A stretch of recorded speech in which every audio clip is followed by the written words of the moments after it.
Hi everyone and welcome to Squirrel Pie Productions. My name is Tommy. You can find me on Ravelry and Instagram as DynamiteTrujillo. Welcome to episode 73 of my podcast. Thank you so much for joining me. If you are a new viewer, welcome. And if you're a returning viewer, a big welcome back. Today is a lovely overcast and cool Thursday in April, where I'm coming to you from on the Northern California coast. We have a Ravelry group for this podcast that you should totally go check out and join. If you haven't yet, it is where you'll find information about knit-alongs and giveaways and show notes for most episodes. Right now we do have 2 make-alongs going on in the group. One is the Spring Sweater Cal, and that is where you are invited to make sweaters along with us all spring long. It will go on through till the end of spring, which ends in late June-ish. So go ahead and check that out. There's a chatter thread and an FO thread. There are some amazing sweaters being made, and there are some people who are pulling out sweaters and finishing them, and it's really, really awesome. So check that out. Hashtag on Instagram is Spring Sweater Cow. And we also have the fiber along happening right now, where you get to play with fiber, either spinning or felting or weaving, or what's that other thing called that you can do with the thrumming. So go ahead and any of those kinds of crafts that you can use fiber for, they are welcome in the fiber along. And hashtag on Instagram for that is FiberAlong2019. So thank you so much to everybody who's taking part in both of those make-alongs. I'm having so much fun doing my own things for those, and I hope you're having fun too. So let's talk about what I'm wearing. It is a mofo. It is pretty much finished, except it doesn't have buttons yet. But that's okay. This is my Guthrie by Caitlin Hunter. Guthrie is a pullover, all over colorwork pattern, and I chose to make it into a cardigan, so I steeked it. If you have not seen it yet and would like to check it out, I did post a video called Steeking Guthrie Vlog, where I take you through me actually steeking this thing. So if you're interested in that, go check it out. And if you have already watched it, thank you so much. I am gonna try to do that thing that the cool people do, where they put like a link right here. Never done that before, but I'm gonna give it a shot, see how it works. Anyway, the Guthrie pattern by Caitlin Hunter. Super fun pattern. It is done. I'm so happy to be wearing it. I knit this thing in Plotulopi, which is a yarn that I bought way too much of. This is how much I have left over. So I ended up using, for this whole thing,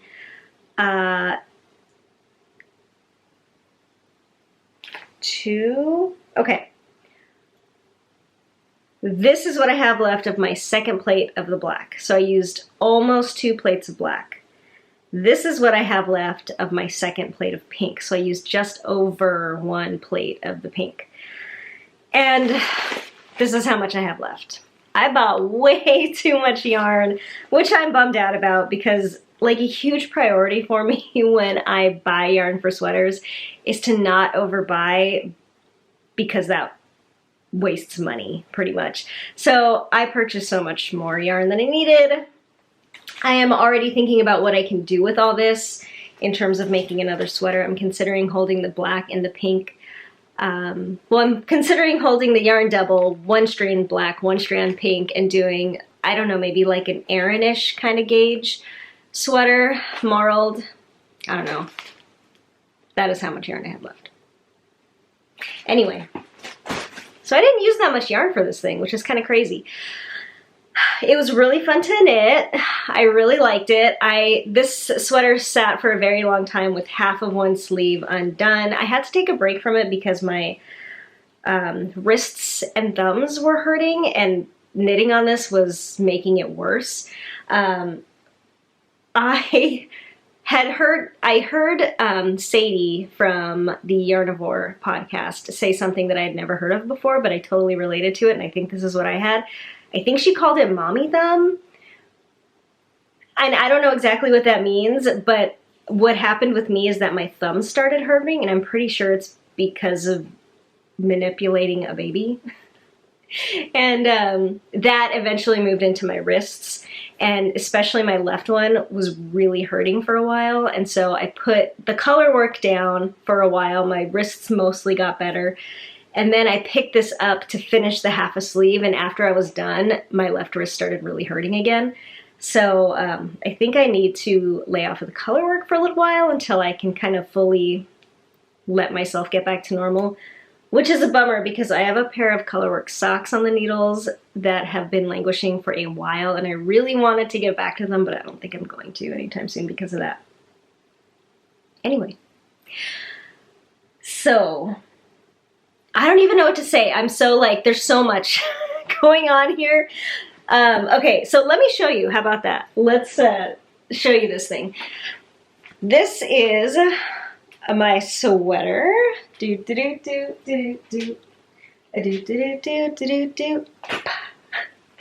So that's what it looks like. It is a kind of circular yoke, I think you might call it. It was top down. I cut it up the front and added these button bands. For my buttonholes, I chose to do a double yarn over buttonhole, and I did, I think, 9 of them, and I just kind of spaced them apart, kind of eyeballing it. And I would have buttons right now, but I went to the store where I normally buy buttons, which is an LYS down the street from my house. And as I've talked about before on the podcast, their button selection kind of sucks, and I could not find buttons. It was very hard to find buttons that were black or in the black family, which is what I wanted, that were the size that I needed. I eventually found some buttons that I didn't like that much, but they were the size I needed, so I was going to buy them anyway. And I brought them up to the counter along with the buttons for another sweater that I'll show you later. And my total came out to $36 for 16 buttons. And I was like, no. I was like, how much are those buttons? Because I didn't look at the price. I was just, I don't know, they're buttons. I was like, how much can they be? And the buttons for the other sweater were like $2 something each, and the buttons for the sweater were like almost $2 each. And I was just like, okay. So I did not get them. I put them back. I found different buttons for my other sweater.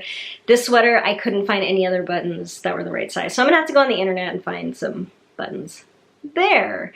So unfortunately, I can't button it up yet, which I really would like to do, but everything worked out really great with this sweater. As far as the steeking goes, I had my 5-stitch steek panel that you've seen a million times, and I did a crochet reinforcement, which someone who commented in the last vlog about steeking this sweater told me that what I was doing was a slip stitch, not like a single or a double crochet. So I'm super happy to know that because I was pretty sure I was always using the wrong terminology. So I did a slip stitch crochet reinforcement. I ended up realizing that I did my reinforcement up the wrong column of stitches. So I don't know if the reinforcement that I did is actually doing any good because it's too far out from the steek itself, but it's fine. So what I did is there's the center stitch, right? And then the stitch on either side of that center stitch is the stitch that I did my reinforcement through, and then I cut up the center of the center stitch. But what I was supposed to do was do the reinforcement up half of the center stitch and half of the next stitch over, if that makes sense. And that's not what I did. So I did it a whole half a stitch off out farther than I was supposed to do, but it's fine. It's totally fine. I think the biggest difference, like the biggest noticeable difference that you can actually see from that mistake, is that the amount of fabric that I have inside of my button band is more than what I would otherwise have. I should preface all of this, and I probably should have prefaced my vlog too, and I've said this a bunch of times, I do not know what I'm doing. I do not know how to steek. And the research that I did was negligible. It wasn't, I actually did a lot of research, but I didn't learn a whole lot in my research. Could have been me, could have been what's out there, I don't know. But I kind of just went with my gut on this, so I do not know what I'm talking about. Don't take my word as gospel on steeking, because I do not know what I'm doing. But I did it, and it seemed to work out, and we'll see in the future how it holds up. Anyway, here's the inside. And I think it looks pretty good. I don't know. What do you think? I think it looks great. I'm super happy with it, even with that mistake. It seems fine to me, so I'm rolling with it. And yeah, I cut up the center stitch. That was really fun. And then I picked up the button bands. So what I did for that is I found my crochet reinforcement, which was in the wrong spot. And I went one stitch outside of that and picked up 2 stitches for every 3 stitches for my button band, using the smaller size needle, which is the needle size that I did for the cuff and the ribbing. And I just did 2x2 ribbing for as long as I felt like, for as wide as I felt like. I don't know. I stopped when I felt like it looked right. How about that?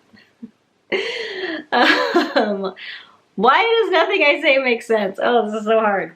Okay, anyway. We're good. What else? Is that it? That's pretty much it. I decided on the buttonholes that I've been kind of experimenting with different buttonholes lately. I usually just do a yarn over buttonhole, but this one I did a double yarn over buttonhole. Thought that was pretty cool. And that's just where you do 2 yarn overs instead of a single yarn over. And then on the row back, you drop one of those yarn overs and knit or purl into it, so it makes the hole like a teeny bit bigger than it would be if it was just a regular yarn over. And I like it. So when I am not wearing this thing, the shoulders look pretty dramatically, looks like they are at a pretty dramatic steep angle rather than a more gradual angle like you would think for shoulders. But as I'm wearing it, it's fine. I can tell that it's tight up here. Like I can tell when I kind of pull it closed like this, the whole thing wants to kind of shift up. But that's fine. I feel like that would have been an issue with the pullover, but now that it's a cardigan, I'm totally fine with it. I do feel like the collar kind of stands up a little bit, but again, I'm not worried about that because I don't tend to button my cardigans up all the way anyway. I'll usually, if it's this high, which it's pretty high, I'll probably leave the top one unbuttoned, and it might even kind of flap over like a little bit of a collar. I don't know, we'll see. Even though it doesn't have buttons, I like wearing it as it is right now. I feel like it's kind of exactly what I wanted in this like kind of puffy 80s-ish, really loud sort of style sweater. I love it. I love how it came out. Here's the inside. I showed the inside in my vlog, and I love how it looks. I feel like it looks like a really cool rug, and I could totally have that on my floor if I wanted to. So yeah, that is my Guthrie. It is done. It has been on the needles for a very long time, and I am super happy with it. I really like how it came out. I can't wait to get buttons on this thing and give it some good wear. It seems like it's going to be pretty warm, and that's it for that. What am I doing? I don't know. Okay, moving on from the Guthrie. I don't think I have anything else to say. Do I? Do I? I love it. Okay, I will say one more thing. I don't know.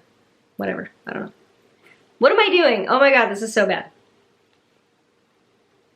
Okay, so the pattern calls for you to stop here and then do ribbing, but I wanted to make it full length sleeve, so what I did is I took the whole top repeat and repeated it down on the bottom here, and that made for a great length of sleeve. I love how long the sleeves are.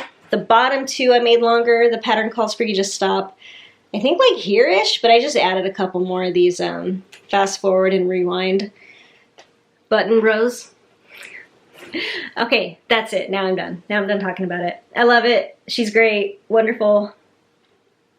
Let's move on to my next sweater, which I'm going to go ahead and do this weird thing for you. Ready? Ready? Ready?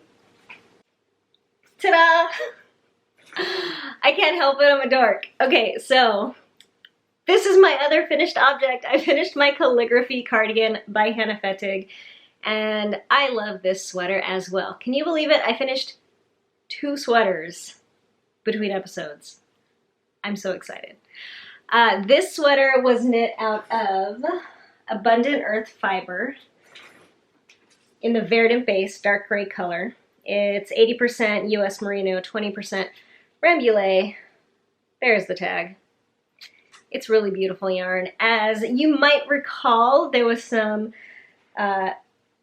concern about me having enough yardage for this sweater, and I should have been, according to the numbers, either like 100 or 300 yards short, depending on who you listen to make this sweater.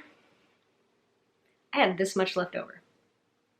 The pattern calls for either 13 something or 15 something 100 yards of a DK weight yarn. I had 1250 of this DK weight, and I have about half a skein left over. Don't know how I get so lucky, but I don't know. You know, yardage varies depending on so many things. One of which is your gauge, the particular yarn. You know, who knows? Who knows? All I know is that I had enough yarn and I have a bunch left over, so that was amazing news. I did not alter the pattern in terms of size or length or anything like that. I knit it, I'm pretty sure, exactly according to pattern, which is weird for me because I always change something. Don't think I changed anything on this, and I love it. It's exactly what I wanted. So here she is.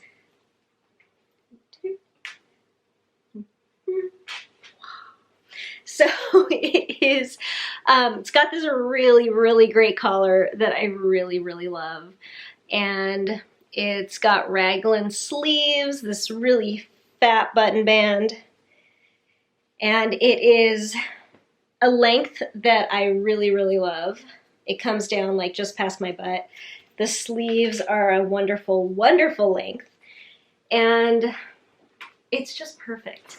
I will make a confession to you guys. For a very long time, I had this sweater that I bought from Target, and it was some horrible acrylic thing. I don't know. It was gray. It was knit. It was kind of a looser gauge, probably like an Aran or maybe bulky weight. And it was this style. It was this length, it was this shape, it had a big shawl collar like this, it had big fat buttons, and that became like that became the sweater I lived in for a very long time. And because I was a knitter and I knit sweaters constantly, it was kind of, I felt kind of ashamed of it because like I had all these beautiful hand-knit sweaters made out of this wonderful wool that I love to wear. But the sweater that I wore constantly, actually I didn't wear it out, this became like my house sweater. Anytime I was home, I was wearing this sweater over whatever I was wearing. It was just comfortable to me. And I would never wear it out. That was horrible. It developed holes in it, it lost buttons, it got to be really ragged and really horrible, but I continued to wear it until, like, the hole in the elbow got bigger and bigger and bigger until the sleeve almost fell off. I continued to wear it.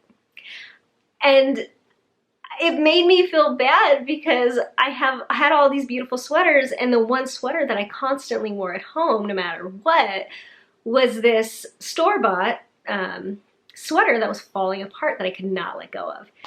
But it was the shape. It was the way it fit. It was the shape of it. I felt like I was really comfortable in it, and it was just perfect. And I finally decided to get rid of that sweater. I threw it in the trash. I regret not saving the buttons, but I threw it in the trash. Probably 6 months ago is my guess. And ever since then, I've been wearing hand-knit sweaters around the house, mostly my my maroon one, and also my other gray one. Anyway,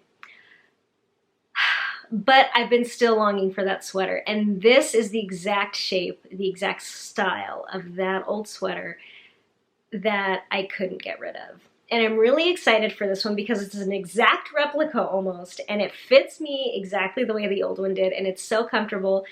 And I have a feeling this is like my new sweater that I'm gonna live in. I love it. I just love it so much. I love it so much. So anyway, this is how I kind of like to wear these big collars, is kind of down low, but you can button it up also up here. You can also button it all the way like this, but I don't necessarily like the way it looks. Like if it's super cold, I might do it, but like, I feel like it's a little sloppy, so I'm probably not really gonna do it like on any normal timeline. I'm saying like a lot. Oh my gosh, you guys, what is wrong with me today? I don't know. Anyway, and I keep doing this too. Okay, just stop. I'm gonna keep going. Okay. I think it's the lack of sleep. I don't get much sleep right now. I don't get much.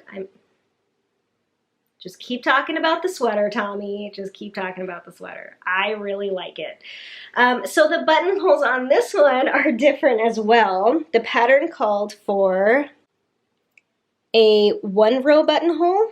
I think it's a 5-stitch 1-row buttonhole, which is something that I hadn't done before, and it's really cool. It like extends over 5 stitches, and it's like bound off and cast on stitches, and it gives a really nice, neat buttonhole.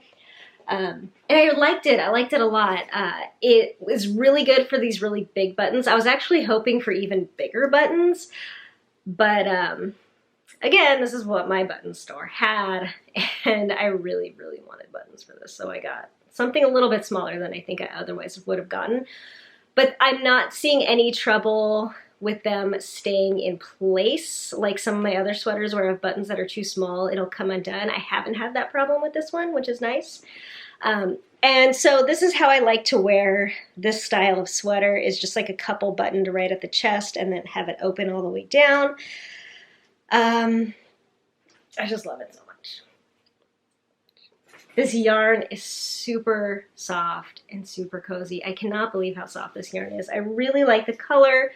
I like the kind of variation in texture with all these little like fibery bits in it. It's got this really nice long 2x2 cuff. The ribbing is all 2x2 as well. I love it. I'm super in love with it. Just gonna spin around for you one more time so you can take a look at some of it. Okay, is that it? This is from the Home and Away collection by Hannah Fetting. It's wonderful.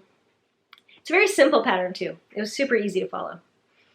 And it was very clear. Yes. I love this sweater. I think this is my favorite sweater I've made in a long time. It's just perfect. I just love it so much. I love the wide collar. I love that. I don't really like collars that are too close up here.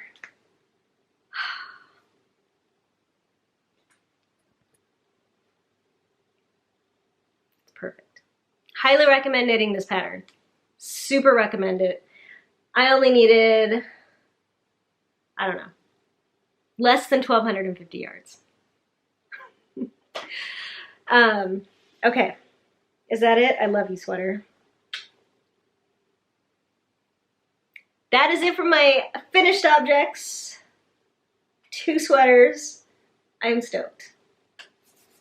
Now on to my works in progress. The next sweater that I have been working on is living in my Woodsy and Wild bag with 3 wonderful, beautiful pins on it. And it is the Virginia pullover by Jana Haitala in Lane magazine, issue number 6, which is this one. And I am using Moonstone Dye Works, which is my hand-dyed yarn company, on my Merino DK base, which is 100% superwash merino, in the tendril colorway. I am alternating skeins because it is hand-dyed yarn. I'm almost done with these 2, so I have my next 2 that I'm going to be winding up soon here. And this is my current progress. So the Virginia is a drop shoulder, top down pullover. It's very simple. Like the pattern is like a half a page long. It's super, super simple, really easy to follow. And right now I'm just on the body. It's completely just stockinette in the round right now. Here is how the yarn is knitting up. I absolutely love it. This is kind of my favorite colorway right now.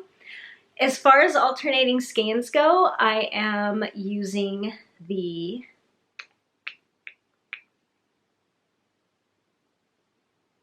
helical knitting method, and it's wonderful. I love it. I feel like it's amazing for alternating skeins or doing stripes or anything where you're switching skeins. It's really, really great, and I really enjoy doing it. I am knitting this on a US size 6, which is just the needle called for in the pattern. I've got it on my Lick-It Interchangeable minis, which I have both the minis and the regulars for the Lick-It Interchangeables. They're wooden needles. And the minis are like a 3-inch tip or something like that. Maybe. They're little. And the regular ones are like more like a 5, maybe 6-inch tip. I like these ones a lot better. I really enjoy shorter tipped interchangeable needles. So that's what I'm working on. And this is going to be a reverse stockinette sweater. So once it's done, I will be flipping it inside out and you wear it with the reverse side showing. So I'm excited to see how that looks and feels. I have not done that before.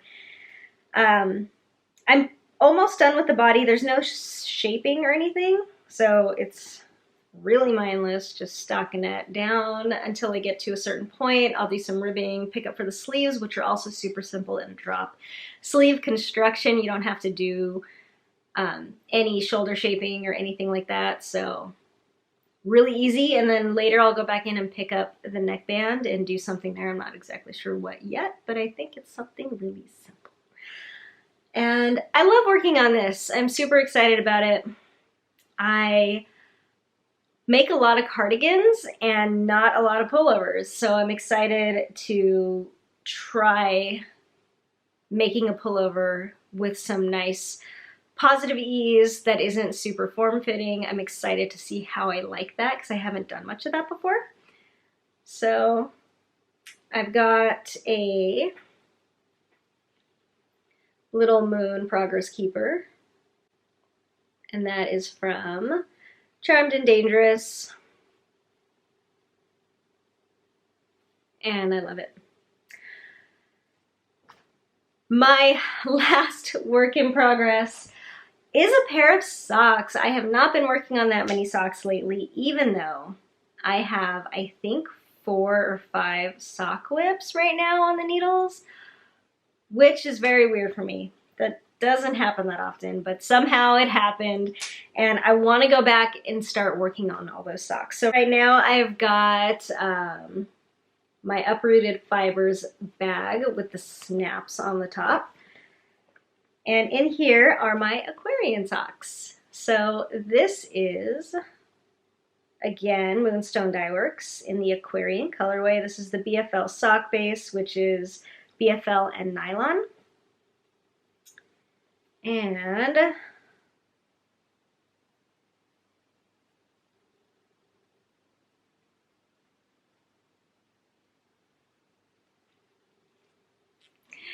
here they are.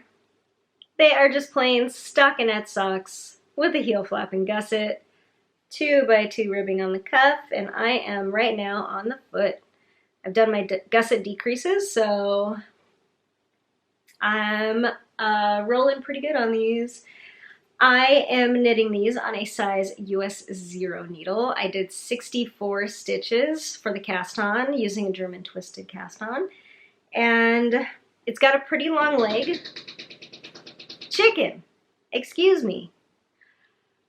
I keep having to like pause and start my sentence over because my chickens, who are right outside the sliding glass door in front of me, keep like, they're like smashed up against the glass just standing there.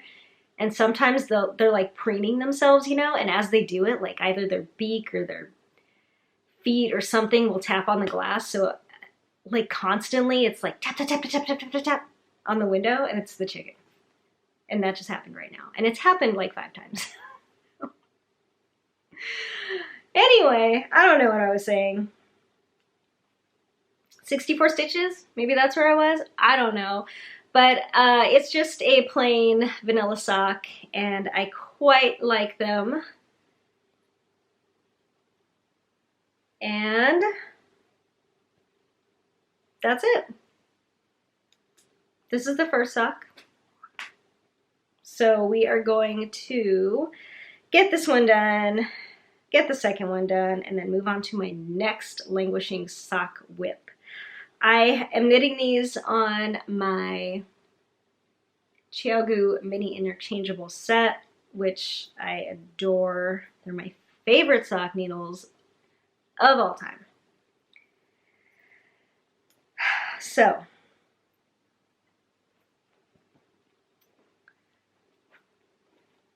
that is fun. That is it for my knitting. I am pretty stoked with what I knit on this week. I am excited to have a couple sweaters off the needles. One that I'm doing really good on. After that, I've got, I think, just one more sweater on the needles. And it's not even, it's a linen top, so it's small, and it's a pretty old whip. And I think I'm going to try to get that done now that I've just got one other sweater going. And then hopefully after that, I'll cast on some more sweaters. That's really exciting. Because I had like, I don't know what, 5 or something sweaters on the needles like 2 weeks ago. And that's crazy for me. And then socks as well. Somehow I got a bunch of sock whips on the needles without finishing them. And so I really want to kind of get back and get going on some of those too. And I also want to cast on a whole bunch of things, of course. I have been kind of obsessively browsing Ravelry, trying to figure out what to do with all of this madness. So I'm kind of thinking I want, like I said before, something marled. So it, I think, might knit up like an Aran or maybe a bulky gauge, probably more like an Aran. And I'm thinking something kind of weekender-esque. I only have, if I hold it double, I have about, I think, 650-ish, 700 yards.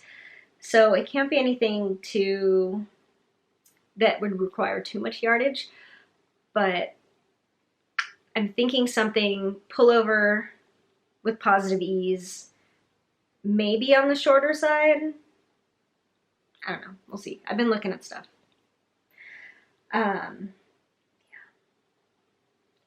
Not last weekend, the weekend before last weekend was a yarn crawl local in my neighborhood. We have the Redwood Craft Stomp that happens every year. I have never gone to it before. I finally went this year for the first time. And it involves 6 stops, 5 stores and 1 farm. And it's over 2 days, and I went to 4 out of the 6 places. I couldn't make it to all of them. It was just the 2 last places that I didn't go to just kind of weren't going to work out because I kind of had to go around Lucy, who's my 9-month-old baby's nap schedule. So I went to 2 shops in Arcata, which is the town that I live in. The first was Fabric Temptations, which is my local yarn shop, and then The other place in town here that I went to is called Scrap Humboldt, which is a really, really cool place. It's a thrift store dedicated to making things, if that makes sense. So it's a thrift store, but they don't carry regular thrift store stuff. They carry used supplies, supplies for making things. They have a craft section, so they have yarn and fabric, needles, ribbon, thread, all that kind of stuff. And they also have like other materials for making other kinds of things. I don't know much about other kind of stuff, so I'm having trouble off the top of my head thinking of what they have, but like, I don't know, stuff like paper and like art supplies and like random pieces of metal and screws and like glitter and frames, and they have all kinds of just like supplies and materials that you would use to make things. Anyway, it's a really cool place. So I went there, and I also went to 2 places in Eureka, which is a neighboring town. One place is called Eureka Fabrics, and it's a very small fabric shop. It's a really nice little store. And then the other one is a yarn shop called Yarn, which is my other local yarn shop. And it was all really fun. I went to all 4 of those places in 2 days. And I bought one thing, but other than that, I didn't really buy much of anything. My local yarn shops don't necessarily cater to the type of thing that I like, so I just kind of went and hung out and had fun. It was really nice. The other 2 places that I didn't make it to, one is a yarn shop in a small town called Ferndale, which is about 30 minutes south of where I am. It just kind of wasn't realistic for me to drive down there. And then the other one was an alpaca farm that's local to me, which could have worked out, but I just didn't have enough time to make it there. But that would have been really cool to take Lucy to see some alpacas. So yeah, I mean, it wasn't anything really honestly that exciting, but I went to a few little shops and just kind of wandered around for a minute or 2, and it was fun. You know, they all have raffles and stuff. I didn't win any prizes, but I did buy some yarn at the yarn shop called Yarn. They have a yarn exchange program where you can bring in your yarn that you don't want anymore. They will take it, give you credit for other yarn exchange yarns that other people bring in. So a while ago, I brought them a bunch of yarn that I knew I wasn't going to use and I couldn't get rid of on D-Stash, so I brought it there. They took a bunch of it off my hands, and I have a whole buttload of credit now. And so far there hasn't been that much that I have liked in that selection, but you never know what people are going to drop off. But I did find this that I picked up, and this is Sestari yarns. Also, whenever they get yarn in, they put their own tag on it and label. And so this is Sestari 2-ply wool. It's 100% wool, 170 yards to 100 grams. And Sestari, I don't know much about the company, but I do know it's an American raised wool small company. That's about all I know about it. That wasn't even really well put, but you know what I mean. And so it's a real nice kind of, you know, sheepy, woolly wool. Feels really great. I think I want to make socks with it, which I know is a little uncharacteristic of this type of yarn. I can't tell if it's worsted or woolen spun. It might be either. I really can't tell. But there's no nylon in it. It's 100% wool. It's not going to make the sturdiest yarn. It's not going to make the sturdiest socks in the world, but I am not hugely concerned about that. I think it might make some really cozy thick socks, which I'm excited about. So that is it for that. Yes. So really quick, I think I'm going to talk about some books because I have been reading a lot of books lately. So since the last time I talked about books, I've added quite a few books to the list of books that I've read. So I just thought I'd kind of go over them really quick here in case anybody's interested in that kind of thing. So last time I talked about books, I was reading Circe by Madeline Miller. I finished it. It was fantastic. I seriously recommend it if you're into Greek mythology.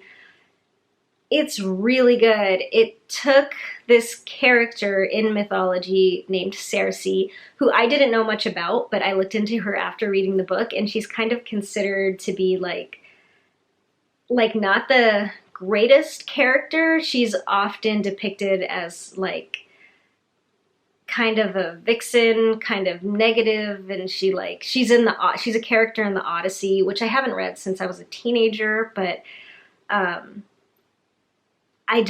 Odyssey I don't think paints her in the best light. And this is a book from Circe's perspective, which gives an entirely different story, and I really like things that do that.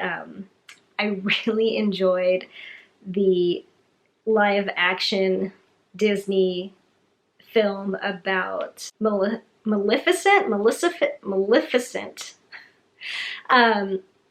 For the same reason, because it kind of told it from like the villain's perspective, and you know, come to turn out she's not all that bad. She's just misunderstood, and you know, it's kind of that whole thing. And it's telling these mythologies from a very feminine perspective, which I don't think is done as much as these stories being told from a male perspective, which can be not quite all that positive for the female characters in mythologies. So I loved the character of Circe as told through this book. She was very relatable to me. She is like the first witch or something. She deals with pharmaco, so she deals with plants and potions and magic, and she's very kind of no nonsense, but she's coming from a place of being, what's the word? Like submissive almost, and she kind of like grows into her own self as she is like cast away on this island by herself. I'm not gonna like give you a plot outline or anything, but it's really good if you're interested in mythologies and want something told from a different perspective than what the classical stories are told. It's really good. Really recommend it. I loved it. I loved the reader. These are all audiobooks for me, mostly. Then I read 2 more John Scalzi books from the Interdependency series, The Collapsing Empire and The Consuming Fire. Both of those were really great.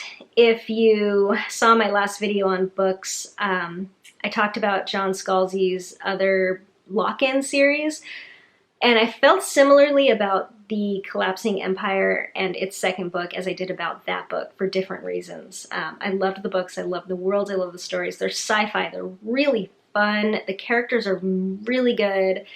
The kind of interpersonal play among the characters is really, really fun and really engaging. My issue with it is that kind of the setting in which all these characters interact is very political, and it just focuses so much on like the proper politics of like, you know, the business dealings and like how this set of politicians is like interacting with this set of politicians, and like how they're kind of stabbing each other in the back, and it's all very dramatic. I feel like I'm watching like an HBO hour-long kind of politics drama. That part I found really boring, but I really enjoyed the books. The characters are fantastic. I can definitely recommend those books if you're into kind of really fun, fast-moving pop science fiction. They're good. They're really good. Then I read 2 Andy Weir books. I read The Martian, which I had seen the movie twice already, and I loved the movie. And so I read the book. It was even better than the movie. I really loved the movie, and the book was just so good. It's pretty much about an astronaut who gets stranded on Mars and how he survives that happening to him. But the great thing about the book is that it's really the character, it's told from his perspective, and he's really funny.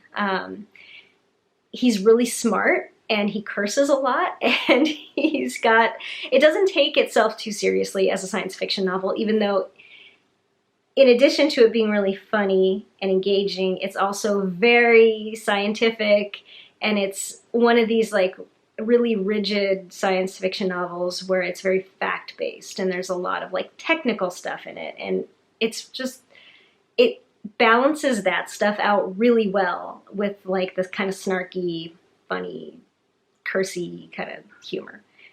It's really good. I listened to it on audiobook, which I highly recommend. The reader was great. And then I listened to Andy Weir's other book called Artemis, which I think had the best audiobook reader I have ever seen or heard in my entire life. This book was really great. It had a female protagonist. It's about a colony on the moon, and the main character is just so likable to me. She's kind of the anti-hero type, where she's kind of really unlikable. She makes a lot of stupid mistakes, and she's like, can be not the nicest person in the world, but she's very relatable. She's very endearing. She's very funny. She's such a good character. She's a young Saudi Arabian Muslim woman who moved from Earth to the moon when she was like 9 or something like that. And she's like, her character, she's like a genius, but she like doesn't want to be a genius. It's really good. And like I said, the reader's amazing. Out of all the books that I read and that I'm talking about, I think this is the one that you should probably read. I think I can say that I recommend this book to like everybody. Not only is it great, but if you're into audiobooks, I really think you should listen to the audiobook, because the reader, who is, oh, what's her name? I forgot her name, but I'll put it down here. She's also like an actress, and maybe that's why she was so good. I don't know. But I am gonna forever compare audiobook readers to her, because she did it perfectly. And having a bad reader can turn me off to a book. It's really important to me that the reader be really good, and this woman was just the best reader ever. This is the best book that's ever been read on audiobook. I highly recommend listening to the audiobook version. It's just so good. She's wonderful, and I loved her. There is more. Yes, I'm still reading A Long Way to a Small Angry Planet by Becky Chambers, which I'm liking okay so far. That one I'm actually reading. I'm not listening to it. I like the idea of it. It's, again, a science fiction book. It takes place in space on a ship, and it's a book where the author is trying to bring in like real life issues like diversity and acceptance and differences among people into her story, and I admire what she's doing, and I like that part of it. But the writing itself, here and there, strikes me as really kind of juvenile. And I'm not like, I'm not a huge like stuck-up nerd when it comes to like writing has to be really, really good for me to like the book. It's not necessarily that. It's just that sometimes it's so that way that as I'm reading it, it strikes me, and I'm like kind of rolling my eyes. I'm just like, come on. Like, do you really have to, like, a character goes ack, and you write out ack? Like, kind of stuff like that here and there is just a little, like, I feel like it kind of, I'm reading it, I'm enjoying it, and then I kind of hit this wall where I'm just like, ugh. But that's just kind of happening here and there. It's not a huge deal, but it's not the best book I've ever read, but I am enjoying it. It's really fun. I have read in the comments to my last video that she has written a series of books, and that person who commented says that like the next one or the next one after that is like the best one, and like maybe I'll keep reading and read that like other really good one. I don't know.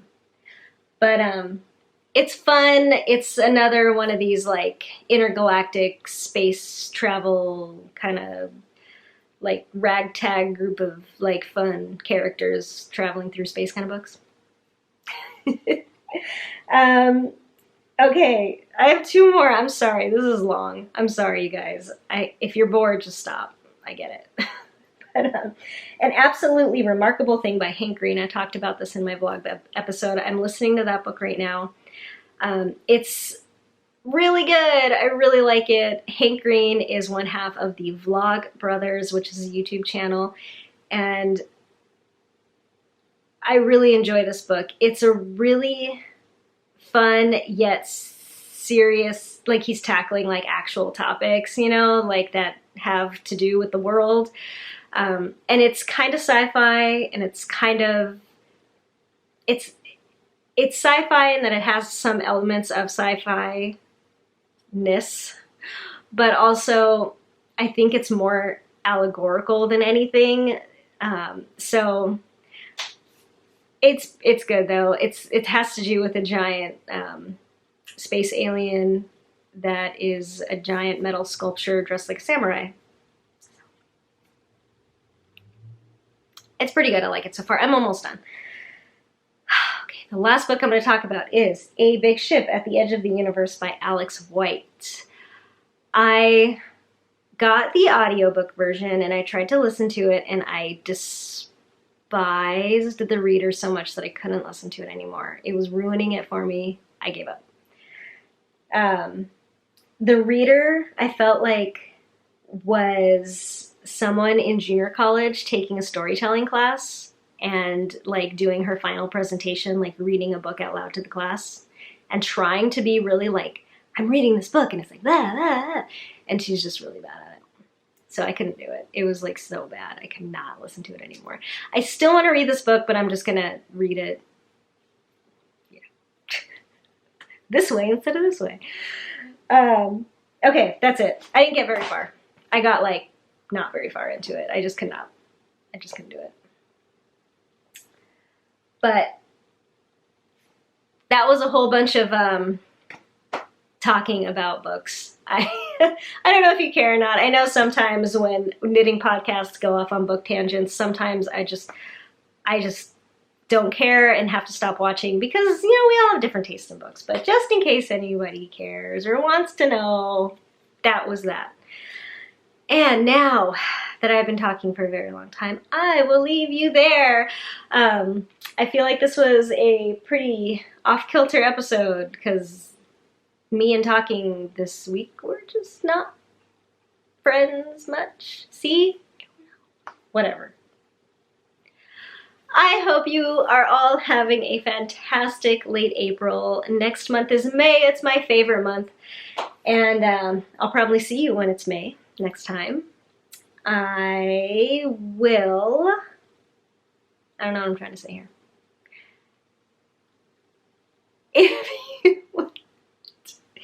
If you would like to join in the make-alongs, please do go join the Ravelry group and check out what's going on over there. There will be show notes there for this episode. Please leave a comment in the stuff below. Tell me what you think. What's going on with you? What are you reading? What are you knitting on? What are you going to do today? If you like the video, please like it and subscribe if you haven't yet. And have fun and stay awesome. Bye, everybody.